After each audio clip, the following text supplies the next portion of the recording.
আৰু আজি যিমান শিক্ষা ব্যৱস্থাটোত সমস্যা আছে এই গোটেই সমস্যাবিলাকৰ আঁৰৰ মানুহজনেই হৈছে হিমন্ত বিশ্ব শৰ্মা ডাঙৰীয়া। কাইলৈ আমি ভিডিঅ' উলিয়াই দিম পৰহিলে। ঐ মাষ্টৰ বুলি মুকলি মঞ্চত শিক্ষকক কেনেকৈ তুচ্ছ তাচ্ছিল্য কৰে সেই কথা মুখ্যমন্ত্ৰীয়ে পাহৰিব পাৰে, শিক্ষক সমাজে নাই পাহৰা। অসমৰ ৰাজনীতিত, দেশৰ ৰাজনীতিত শিক্ষকক হিতাধিকাৰী বুলি কোৱা দ্বিতীয় এগৰাকী জনপ্ৰতিনিধি আছে নাই মই নাজানো।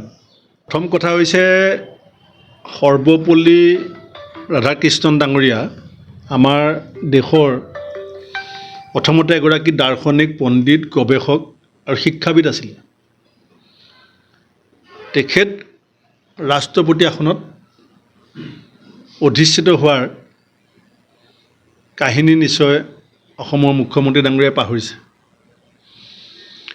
দ্বিতীয়তে অসমত 15 বছৰ যেতিয়া কংগ্ৰেছৰ একেলেঠাৰীয়ে শাসন আছিলে তেতিয়া আমি কংগ্ৰেছে শিক্ষা ব্যৱস্থাটো নেতৃত্ব লোৱাৰ দায়িত্ব দিছিলোঁ হিমন্ত বিশ্ব শৰ্মা ডাঙৰীয়াক। আৰু আজি যিমান শিক্ষা ব্যৱস্থাটোত সমস্যা আছে এই গোটেই সমস্যাবিলাকৰ আঁৰৰ মানুহজনেই হৈছে হিমন্ত বিশ্ব শৰ্মা ডাঙৰীয়া। হয়তো তেখেতে পৰিকল্পিতভাৱে এই সমস্যাবিলাক সেই সময়ত গাপ দি থ'লে যাতে কংগ্ৰেছ দল আৰু চৰকাৰ বিপদত পৰে। আৰু অসমৰ ইতিহাসত গুৰুক আমাৰ মাধৱদেৱে কি বুলি কৈছিলে?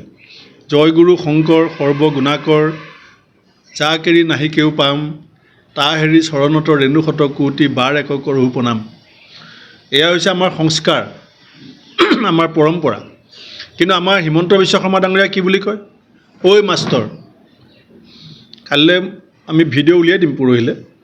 ঐ মাষ্টৰ বুলি মুকলি মঞ্চত শিক্ষকক কেনেকৈ তুচ্ছ তাচ্ছিল্য কৰে সেই কথা মুখ্যমন্ত্ৰীয়ে পাহৰিব পাৰে, শিক্ষক সমাজে নাই পাহৰা। শিক্ষকসকলক হিতাধিকাৰী বনাব খোজে অসমৰ ৰাজনীতিত, দেশৰ ৰাজনীতিত শিক্ষকক হিতাধিকাৰী বুলি কোৱা দ্বিতীয় এগৰাকী জনপ্ৰতিনিধি আছে নাই মই নাজানো। পৰৱৰ্তী সময়ত শিক্ষকসকলৰ তীব্ৰ প্ৰতিবাদত হিতাধিকাৰী বনোৱা পৰিকল্পনাটো তেখেতে বাদ দিবলৈলগীয়া হ'ল। আজি অল্ড পেঞ্চন স্কিম বন্ধ হৈ আছে। টেটৰ টিচাৰ, স্পেচিয়েল টেটৰ টিচাৰ, এতিয়া কম্পিউটাৰ টিচাৰে 5 তাৰিখে গুৱাহাটীত আন্দোলনৰ কাৰ্যসূচী লৈছে। ভেঞ্চাৰ স্কুলৰ সমস্যা পিঠি দি পেলাই এতিয়া মুখ্যমন্ত্ৰীয়ে নিজে ব্যক্তিগত শিক্ষানুষ্ঠান গঢ়াত লাগিছে। সেইকাৰণে আমি কৈছোঁ যে কংগ্ৰেছ দল শিক্ষক, শিক্ষা ব্যৱস্থা, ছাত্ৰ ছাত্ৰীৰ প্ৰতি দায়বদ্ধ। আমি 5 লাখ শিক্ষকৰ ঘৰলৈ যাবৰ কাৰণে লক্ষ্য লৈছোঁ। অলপ দেৰি আগতে মই আমাৰ দলৰ সকলো নেতৃবৰ্গৰ লগত, জিলা সভাপতিসকলৰ লগত এখন ভিডিঅ' কনফাৰেঞ্চ কৰিছোঁ। মইতো এজন শিক্ষকৰ ঘৰলৈ যাবলৈ কৈছিলোঁ। এতিয়া অলপ দেৰি আগতে মই প্ৰায় 200 গৰাকী আমাৰ দলৰ নেতাৰ লগত, জিলা সভাপতি, প্ৰদেশ কংগ্ৰেছৰ নেতৃবৃন্দৰ লগত যেতিয়া ভিডিঅ' কনফাৰেঞ্চ কৰিলোঁ, চবেই মোক জনালে যে প্ৰতিজন আমাৰ দলৰ কৰ্মকৰ্তাই অতি কমেও 4-5জন শিক্ষকৰ ঘৰলৈ যাবলৈ সিদ্ধান্ত লৈছে। গতিকে আমি লক্ষ্য অতিক্ৰম কৰিম, আমি শিক্ষকক সম্বৰ্ধনা জনাম আৰু আমি শিক্ষকৰ পৰা আশীৰ্বাদ বিচাৰিম, পৰামৰ্শ বিচাৰিম যে বিজেপিক 2026 চনত ক্ষমতাৰ পৰা বিদায় দিয়াৰ পিছত শিক্ষকসকলৰ সমস্যা, জব অৰিয়েণ্টেশ্যন শিক্ষা ব্যৱস্থা কেনেকৈ আমি প্ৰৱৰ্তন কৰিম, ক্ৰিটিকেল থিংকিং আমাৰ ৰাজ্যখনত আমি নতুন প্ৰজন্মটোক ক্ৰিটিকেল থিংকিঙৰ মাজেদি সংস্থাপনৰ দিশটোলৈ কেনেকৈ আগবঢ়াই লৈ যাম, আমি এই কথাখিনি এটা পৰিকল্পনা কৰিব বিচাৰিছোঁ। ৰাজনীতি আমি বাগান কিনিবৰ কাৰণে, মাটি কিনিবৰ কাৰণে নকৰোঁ। 5 তাৰিখে যদি আমি শিক্ষকৰ ঘৰলৈ যোৱাটো ৰাজনীতি হয়, সেই ৰাজনীতি হ'ব শিক্ষা ব্যৱস্থাটো সংস্কাৰৰ কাৰণে।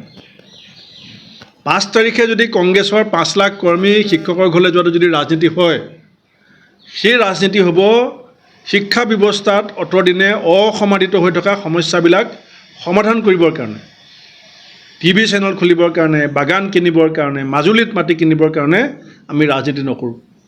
আমাৰ ৰাজনীতি হ'ব বৰ্তমান ছাত্ৰ সমাজক যাতে দুগুণ উৎসাহ, দুগুণ প্ৰেৰণাৰে শিক্ষকসকলে আহি থকা সময়ত পাঠদান কৰিবৰ কাৰণে এটা সাহস পায়, ৰাজনৈতিক গণতান্ত্ৰিক ব্যৱস্থাত ৰাজনৈতিক ব্যৱস্থাটোক বাদ দি পেলাই কোনো সমাজ জীয়াই থাকিব নোৱাৰে।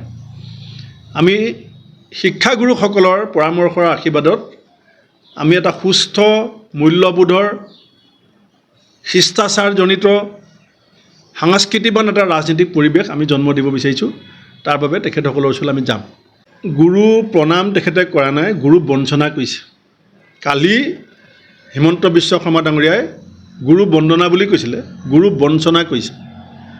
12 বছৰ যিসকল শিক্ষকে কাম কৰি আছে, যিসকল শিক্ষকে 40,000 45,000 টকা দৰমহা পায়, সেই শিক্ষকসকলক কালি নিয়মীয়াকৰণৰ নামত তেওঁলোকৰ দৰমহা 20,000 25,000 কমাই দিয়া হ'ল। শিক্ষক দিৱসৰ প্ৰাক মুহূৰ্তত মুখ্যমন্ত্ৰীয়ে যে 25,000 শিক্ষকক গুৰু বঞ্চনা কৰিছে, গুৰুক যে বঞ্চিত কৰিছে প্ৰাপ্যৰ পৰা, সেইটো কালি সকলোৱে গম পাইছে। শিক্ষকসকলক মই বাটত লগ পাইছোঁ।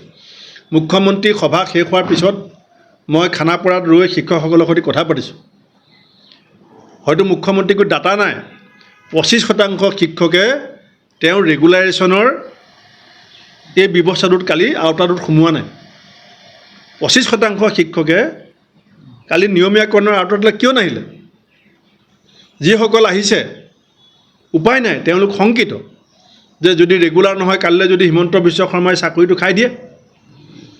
কিন্তু চাকৰি নাখাই পেলাই কি বঞ্চনা কৰিলে? আপুনি দৰমহা পাই আছিলে 40,000 45,000, এতিয়া যিদিনাখনৰ পৰা ৰেগুলাৰ হ'ব আপুনি দৰমহা পাব 20,000 বা 25,000। কিমান ডাঙৰ প্ৰতাৰণা আৰু বঞ্চনা কৰিব পাৰে শিক্ষকক। এই কথাবিলাক এতিয়া আমি ঘৰে ঘৰে গৈ আলোচনা কৰিম আৰু আমি সকলো শিক্ষকক OPSৰ ব্যৱস্থা কৰিম। আমি সকলো শিক্ষকক সমন্বয় জনোৱা কাৰ্যসূচী লৈছোঁ। যদি ক'ৰবাত 2-এজন থাকিও যায়, আমি পৰৱৰ্তী সময়ত তেওঁলোকক লগ পাবলৈ চেষ্টা কৰিম। আৰু আমাৰ লক্ষ্য উদ্দেশ্যত মুখ্যমন্ত্ৰীয়ে, BJP সভাপতিয়ে যিমানেই সমালোচনা নকৰক, যি ৰাজনীতিয়ে অসমৰ শিক্ষা ব্যৱস্থাত সংস্কাৰ আনিব, যি ৰাজনীতিয়ে শিক্ষকসকলৰ মুখত হাঁহি বিৰিঙাব, সেই ৰাজনীতি আমি মুখ্যমন্ত্ৰীৰ সকলো হেঙাৰ অতিক্ৰম কৰি আমি কৰি যাম।